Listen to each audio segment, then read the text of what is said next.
I never wanted to make a video on this show because I haven't made a video on the other series and it's still airing, which is played into me really feeling like if I put out some video where I'm too critical, it might come to, bite me in the backside.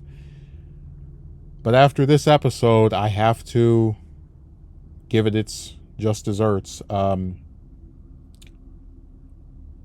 This first season of Dexter Resurrection has been one of the most frustrating, I'd say, string of episodes I've had I'm not going to say misfortune of watching, but certainly the experience of watching, because I found the premise really interesting, right? You take him and put him in New York, this new setting, right? Living with his family, and he's got Batista on his trail. The New York police are after his son for something that he did after getting over there. So you basically have these three factions of the serial killer good guy and his kid, the actual good guys, which are the police, and then the villains, which are Prater and Charlie, right, who have the whole club of serial killers. So again, this show, from a premise standpoint, sounded brilliant, but execution is always going to be the number one thing that kills any story. When a writer doesn't know what they're doing, when they blow through too many things. A lot of people, for example, say that season 2 of Dexter, even though they consider it one of the better seasons of the show, blew through too much material. That being an 8-season show, they shouldn't have had him being investigated by the FBI, that damn quick into its runtime. That they should have kept that for a later season. Of course, when they were making season 2, they couldn't have known that they were going to get 8 seasons, but I digress. This season is so frustrating because unlike, New Blood, where they knew they were only going to get 10 episodes and you can kind of justify going through so much stuff because you have only such limited number of episodes and, time.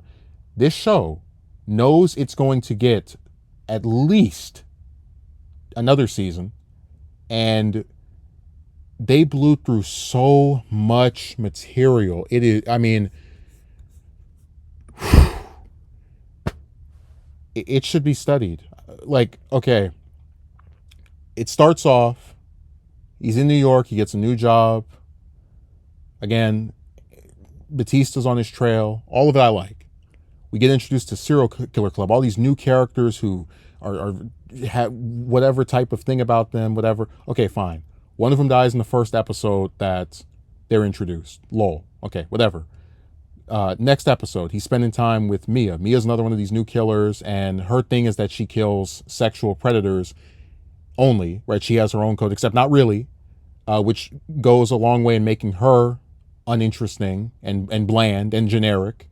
And she's written out of the story by the end of the episode, gets framed for Harrison's murder, and then gets killed off screen, just gone. Then you have Gareth, and man, you can go on this very same damn website. People put up so many videos. Gemini might be the next Trinity. Gemini might be the next big killer, the one that people, and this guy gets killed twice in 2 episodes. First, it's him, one version, and then the second one. And the whole time I'm sitting here, I'm like, why? And then when we get to the latest episode, it starts off really nice. Oh my God, they're finding out more and more things about Dexter. They're learning, that he has a son. They don't know who he is yet, but still, right? Prater and Charlie. We're getting stuff with Batista, where that's like all, because again, you have these 3 factions all competing with each other, right? The good guy who does bad things, which is Dexter. The actual good guys, which are Batista and the other cops, and then the villains, which are Prater and Charlie. And you go through this episode, Batista, right, talks to the 2 of them, ends up getting put on the kill table. Dexter frees him, but then Batista attacks him and then gets shot up by Prater. And as I'm sitting here just watching this stuff, thinking to myself, again, this show is not a 10-episode miniseries like New Blood. They know they're going to get at least another season, if not more.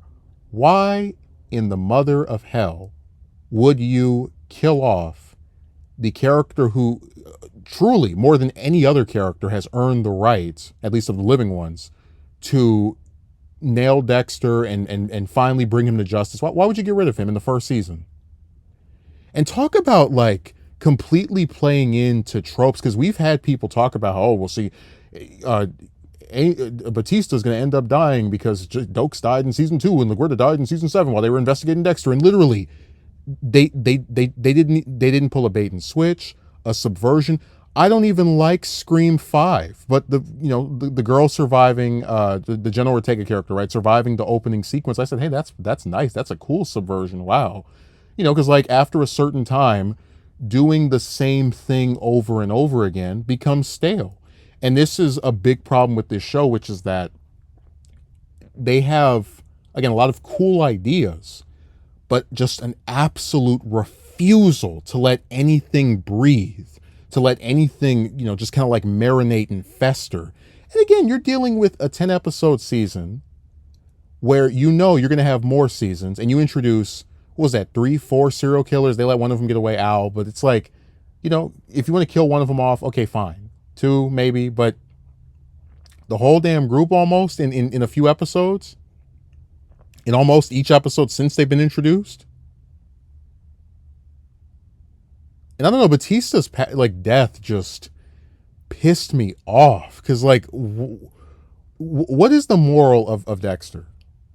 Like, think about this. In real life, when people do good things, they usually don't get rewarded with, dying horribly. Dokes, right? A lot of people don't like the fact that he was killed by Lila because they don't want to let Dexter make the decision of killing someone to protect himself, because that number one part of the code is don't get caught. LaGuardia, a lot of people did not like her because of the way she treated Deb and sleeping with the lady above her's boyfriend in the second season. Okay, whatever. Whatever.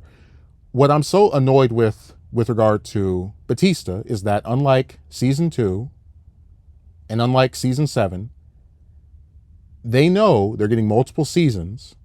So killing off all these different killers back to back to back like that was dumb, because it's just you are erasing stuff that could possibly be interesting if you let it breathe, for the sake of always having these cheap, fast, quick moments. Ooh, he got rid of the Gemini kill. And even the show knows it's full of crap, because you had Harrison say to Dexter in the newest episode, hey, you get rid of Gemini? Wow. Because he's on the FBI's most wanted list, so you would think he'd last longer, be harder to defeat.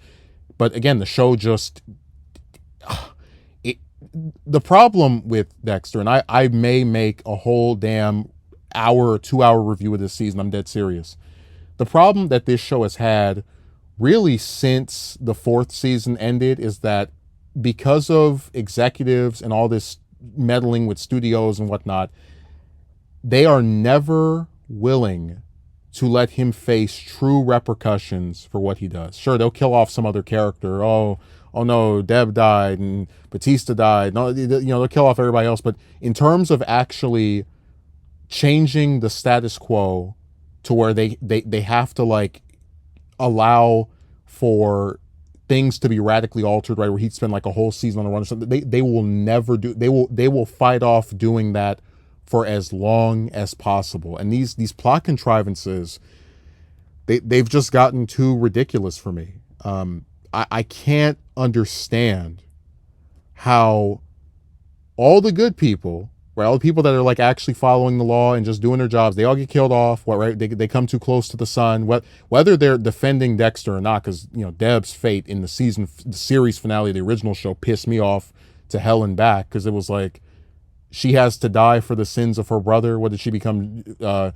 Jesus Morgan when I wasn't looking. But putting that aside, having Batista die, knowing that this show is going to get multiple seasons, instead of playing into that rivalry, right, letting them try to look around, find some way to catch him, it's bad. It's just crap writing.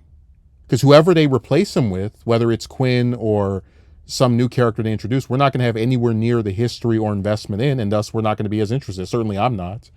And man, I don't normally like to cut stuff off when I get irritated by some plot points, because this whole season I was just sitting there going, okay, maybe that could have lasted longer, maybe that could have been a little bit different. But after this episode, man, I'll probably watch the one for next week just to see how it all ends. But in terms of watching season 2 and 3 and all the rest, I don't think so. And I hate saying that because I was enjoying what was that 80% of this season for the most part, but you can't have so many ideas that are like really cool when you just write it on paper and then just keep executing it like crap. Oh my God, there's a band of serial killers and they've all possibly been evading the law for years. Let's have them all get killed by Dexter in a few days or weeks of each other. Oh my God, Dexter's old friend from Miami is out to get him and make sure that he avenges the passing of the various characters that we knew and saw during the original show. Let's make sure he doesn't last more than one season in our planned several year continuation. No, even this video might not be enough. I might have to still do a whole review of the season, because there is something that should be studied about a show having so many ideas that are, again, good on paper, but that execution is just trash. And like, the Dexter channels aren't talking about this. They're not reviewing this stuff. It's mostly just a bunch of AI videos with different random theories that are so far removed from reality it's almost comical. So I really didn't want to be in opposition to this show, but I think I'm gonna have to give it the Scream 5 treatment, where I go and do a video on it or two videos, and then I just don't engage with any further content, which is really sad because Dexter used to be a show I liked. People warned me about like its dip in quality. This is the first time I'm seeing it live, right? Like as it's happening, and man, that is it's disappointing and frustrating. It's distrustating. And one last note: Batista's death is one of the stupidest I've seen in a television series. If you're strapped to a table and the person holding a gun in front of you is an admirer of the person that you are accusing of murdering, the serial killer, and the serial killer unstraps you from this, cuts you loose, are you going to go after the serial killer who's clearly trying to save your life, or the little guy with the gun who could shoot you while your back is turned, that idolizes the serial killer and is offering you as part of initiation to some agreement? I mean, it's like, and somebody I know will say, oh, well, he was mad about the passing of Dokes. And it's like, yeah, but again, logic. If he knows that Prater abets and idolizes Dexter, why the hell would he turn his back to the person with the gun to go after the one that is trying to save him? Like, it's so stupid.